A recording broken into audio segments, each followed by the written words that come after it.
नमस्कार, the news insider में आपका स्वागत है और आज हम बात करेंगे यूपी की सियासत की। एक लंबे समय से योगी और भाजपा के केंद्रीय नेतृत्व में तनातनी चली हुई है और इसी तनातनी के बीच कभी खबरें आती हैं कि यूपी में नेतृत्व परिवर्तन हो रहा है, तो कभी खबरें आती हैं कि यूपी के मंत्रिमंडल का विस्तार किया जा रहा है। कभी खबरें आती हैं कि योगी ने केंद्रीय नेतृत्व की अनदेखी की, तो कभी खबरें आती हैं कि केंद्र ने योगी की अनदेखी की। लेकिन इन सभी खबरों के बीच एक और जानकारी सामने आ रही है और वह जानकारी बेहद महत्वपूर्ण है और जानकारी यह है कि क्या भाजपा का केंद्रीय नेतृत्व अब यूपी के दो हिस्से करने जा रहा है। और इस अटकलों के पीछे बड़ी वजह यह है कि अभी इस पर भाजपा में खूब चर्चा हो रही है। यूपी में अगले साल विधानसभा चुनाव है और चुनाव से पहले भाजपा नेतृत्व चाहता है कि यूपी के दो हिस्से कर पूर्वांचल बना दिया जाए। प्रधानमंत्री नरेंद्र मोदी के करीबी और पूर्व नौकरशाह ए के शर्मा को उत्तर प्रदेश भेजने और उन्हें विधानसभा परिषद का सदस्य बनाने को भी इसी से जोड़कर देखा जा रहा है। शर्मा कुछ समय से प्रधानमंत्री के संसदीय क्षेत्र वाराणसी में कोरोना प्रबंधन का कार्यभार संभाल रहे हैं।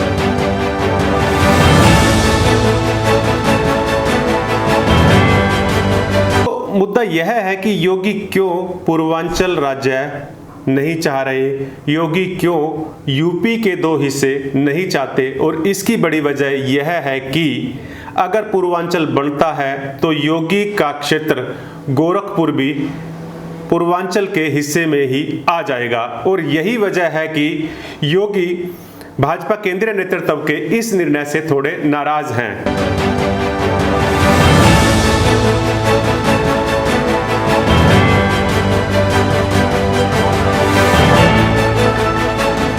योगी 1998 से 2017 तक 5 बार गोरखपुर से ही सांसद चुने गए हैं। योगी गोरक्षपीठ के महंत भी योगी हैं। इसका केंद्र गोरखपुर में ही है। पूर्वांचल में 23 से 25 जिले और 125 विधानसभा सीटें हो सकती हैं। पूर्वांचल से गोरखपुर समेत 23 से 25 जिले शामिल हो सकते हैं। इसमें 125 विधानसभा सीटों को शामिल करने की योजना है। कहा जा रहा है कि इन पहलुओं को लेकर योगी खेमा सहमत नहीं है।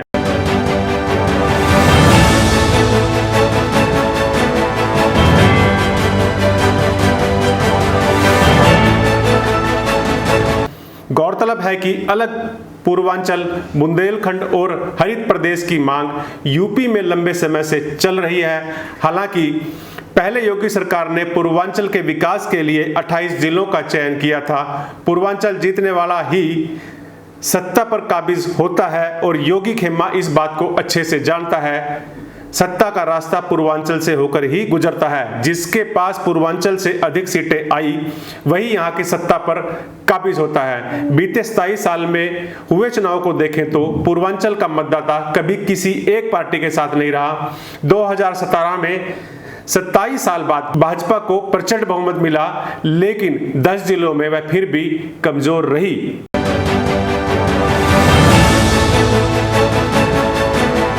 उन्नीस सौ 91 में बीजेपी ने जीती थी 82 सीटें। राम मंदिर लहर के बीच 1991 में जब भाजपा पहली बार सत्ता पर काबिज हुई तो 221 सीट लेकर आई थी। चूंकि उस समय परिसीमन नहीं हुआ था तो पूर्वांचल की 28 जिलों में कुल 152 में से 82 सीटों पर भगवा लहराया था। जबकि यह सर्वविदित है कि इसके बाद साल दर साल भाजपा का प्रदर्शन कमजोर होता चला गया।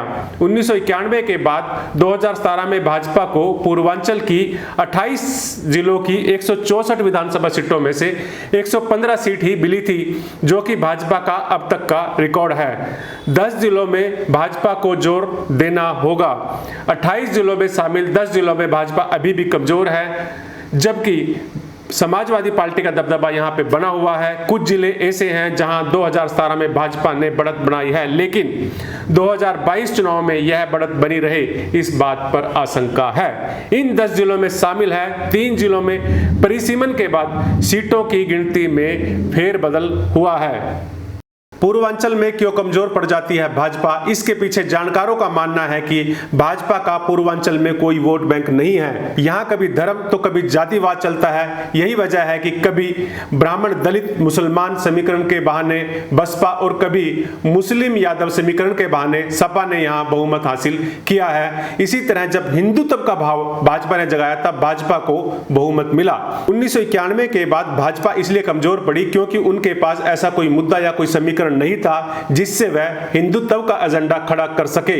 1991 में जब हिंदुत्व का मुद्दा भाजपा ने उठाया तो उसे बहुमत मिला। 2014 में जब नरेंद्र मोदी पीएम बने तो 2017 में एक बार फिर हिंदुत्व के एजेंडे के बहाने ही पूर्वांचल को बहुमत मिला। चूंकि 1991 के बाद भाजपा का संगठन भी काफी कमजोर था जो अब मजबूत बन गया है। बंटवारे की चर्चा को यूपी की सियासत से बल मिल रहा है। उत्तर प्रदेश का विभाजन कर अलग पूर्वांचल राज्य बनाने की अटकलों को यूपी की सियासत पिछले कुछ दिनों के घटनाक्रम से जोड़कर देखा जा रहा है। राजधानी लखनऊ में हुए घटनाक्रमों को अगर आप ध्यान से देखें तो तस्वीर थोड़ी और साफ होगी। 6 जून को यूपी प्रभारी राधा मोहन ने लखनऊ में राज्यपाल आनंदीबेन पटेल और विधानसभा अध्यक्ष हृदय नारायण दीक्षित से मुलाकात की। जाहिर है इस मुलाकात को शिष्टाचार मुलाकात बताया गया। जानकार कहते हैं कि यूपी प्रभारी का राज्यपाल या विधानसभा अध्यक्ष से मुलाकात किसी प्रोटोकॉल का हिस्सा नहीं होता। ऐसे में जब सियासी गर्माहट तेज हो तो फिर राधा मोहन का दिल्ली से आकर सूबे के संवैधानिक पद पर बैठे लोगों से मुलाकात का मतलब क्या है? दूसरा बड़ा घटनाक्रम सीएम योगी का दिल्ली में गृह मंत्री से करीब 1.5 घंटे तक की मुलाकात करना। कहा जा रहा है कि सिर्फ मंत्रिमंडल विस्तार के लिए सीएम गृह मंत्री से इतनी लंबी चर्चा नहीं करेंगे। फिलहाल अमित शाह न तो पार्टी के राष्ट्रीय अध्यक्ष हैं न ही यूपी के प्रभारी। जिन 2 लोगों से राधा मोहन ने लखनऊ में मुलाकात की, राज्यों के बंटवारे में उनकी भूमिका होती है। साथ ही राज्यों में सबसे अधिक भूमिका केंद्रीय गृह मंत्रालय की भी होती है। राधा मोहन की लखनऊ में मुलाकातों के बाद सीएम योगी का गृह मंत्री से चर्चा करना यूपी के बंटवारे की अटकलों को और बल दे रहा है। सियासी गलियारे में इस बात की चर्चा जोरों पर है कि जो काम मायावती नहीं कर पाई क्या वह बीजेपी यूपी में कर पाएगी? बंटवारे को लेकर जानकारों का कहना है कि किसी भी राज्य के बंटवारे में केंद्रीय गृह मंत्रालय की भूमिका बहुत बड़ी होती है, क्योंकि केंद्रीय गृह मंत्रालय ही तय करता है कि बंटवारा किस तरह से और कैसे कैसे होगा। इसके साथ ही उस राज्य के राज्यपाल की गोपनीय रिपोर्ट भी मायने रखती है। राज्यपाल इस रिपोर्ट को केंद्र के पास भिजवाएगा। चूंकि बंटवारे का प्रस्ताव राज्य के दोनों सदनों से पास कराकर केंद्र को भेजना होता है, लिहाजा विधानसभा अध्यक्ष की भी भूमिका जरूरी है। हालांकि यह भी कहा जा रहा है कि अभी यूपी का बंटवारा होना थोड़ा मुश्किल है। चुनाव में करीब 8 महीने बचे हैं, जबकि बंटवारे और परिसीमन में एक लंबा वक्त लगता है। किसी भी राज्य का बंटवारा वहां होने वाले चुनाव से करीब 1 या 1.5 साल पहले किया जाता है और यूपी तो आबादी के लिहाज से सबसे बड़ा प्रदेश है। चूंकि कहा जाता है भाजपा में जिस तरह से मोदी और गृह मंत्री अमित शाह निर्णय लेते हैं तो कुछ भी असंभव नहीं है। इसलिए संभव है कि भाजपा यूपी को चुनाव से पहले 2 हिस्से में बांट ही दे। हालांकि जानकारों का कहना है कि शायद यह न हो पाए, लेकिन देखना दिलचस्प होगा कि अगले विधानसभा चुनाव को लेकर भाजपा की यूपी में रणनीति क्या रहती है, क्योंकि यही रणनीति तय करेगी कि यूपी में क्या भाजपा दोबारा से सत्ता वापसी करती है या फिर यूपी की सत्ता उनके हाथ से खिसकती है। धन्यवाद। अगर आपको हमारा काम, हमारा वीडियो पसंद आया तो आप हमें लाइक करें, सब्सक्राइब करें, उचित लगे तो इस वीडियो को शेयर करें। तब तक के लिए जय हिंद।